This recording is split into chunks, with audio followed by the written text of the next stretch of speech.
Halo guys, pada tanggal 31 Desember kemarin secara resmi Samsung telah menutup pabriknya di Tianjin, Cina sebagai upaya efisiensi dari merosotnya penjualan ponsel Samsung yang sangat drastis selama beberapa tahun terakhir. Sebagai gambaran saja nih, pada tahun 2013 Samsung masih punya market share sebesar 15% di pasar Cina. Hanya dalam waktu 5 tahun saja market share-nya merosot jadi 1% selama tahun 2018. Gila banget kan? Pasti kamu semua udah tahu nih siapa penyebabnya. Tentu saja karena gempuran 4 besar brand asal Cina ini. Namun kali ini kita akan bicarakan pasar Samsung di Indonesia, yang mulai pada tahun 2018 sudah mulai diambil alih oleh pasukan Orange. Coba deh cek statistik ini. Tahun 2017 market Samsung di Indonesia sebesar 32% dan Xiaomi cuma 3%. Hanya dalam 1 tahun saja di 2018 market Xiaomi di Indonesia tumbuh sebesar 1.455%. Samsung turun menjadi 27% dan Xiaomi naik menjadi 25%, yang membayangi Samsung dengan pasar terbesar kedua di tanah air. Mau tahu berkat seri apa nih guys? Ya benar, ini dia aktor intelektualnya. Nah, kalau melihat kondisi seperti ini, Samsung jelas banget butuh langkah cepat dan drastis untuk mengendalikan keadaan. Karena jika melihat tren angkanya yang fenomenal, sudah bisa dipastikan Xiaomi bakal jadi nomor 1 di tanah air pada tahun 2019 ini. Maka dari itu nggak perlu nunggu lama-lama, tepat pada awal tahun ini juga, sang raja sampai harus mengorbankan kehormatan dan image-nya untuk turun tahta dan mengotori tangannya sendiri buat melawan pasukan Orange yang sekarang sudah punya banyak suku di bawahnya. Sang raja menjawab tantangan itu dengan memerintahkan pasukan elit baru yang sangat bertentangan dengan kehormatannya selama ini demi menghalau gempuran pasukan Orange, yaitu Galaxy M Series. Dengan varian yaitu M10, M20, dan M30. Well, memang apa sih hebatnya M Series ini?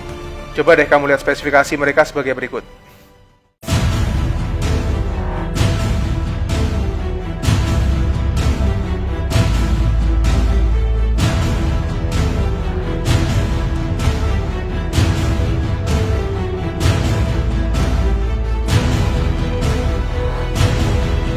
Nah, gimana? Ini jelas langkah yang revolusioner dari Samsung, yang akan merubah brand wajah Samsung yang selama ini dikenal sombong dan bergengsi. Akhirnya sang raja menjawab jeritan kalian semua, wahai rakyat jelata, khususnya negara berkembang. Bahkan mesti mengorbankan harga dirinya dengan membuat sederetan ponsel berponi yang diberikan nama sendiri supaya nggak dibilang notch. Apapun deh demi tahtanya nggak direbut pasukan Orange. Namun di tengah perang ini Samsung masih punya satu senjata pamungkas loh guys. Seperti kita tahu, saat ini penguasa pasar layar ponsel dunia masih tetap dipegang oleh Samsung, khususnya dengan layar AMOLED-nya. Dan sampai saat ini sebagian besar brand saingannya masih banyak bergantung pada teknologi layar Samsung ini. Meskipun teknologi tersebut masih terbilang tidak terlalu murah, tapi jika industri bertumbuh sangat pesat di tahun 2019, ini jelas membuat biaya produksinya akan semakin turun. Dan Samsung lah yang memegang kendali dalam pasokan layar yang pada tahun ini akan menjadi tren ponsel-ponsel kelas mid-range. Sebagai serangan awal, Samsung masih akan mentarget pasar terbesar kedua di dunia, yaitu India. Tidak perlu ditanya lagi, tentu saja Indonesia akan menjadi target pasar selanjutnya untuk mengejar ketertinggalannya.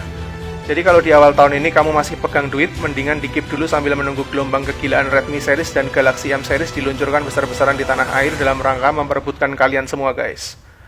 Apa cuma itu saja senjata pamungkas dari Samsung? No. Masih tersisa satu hal besar lagi yang dipertaruhkan Samsung dalam peperangan ini, yaitu nama besarnya.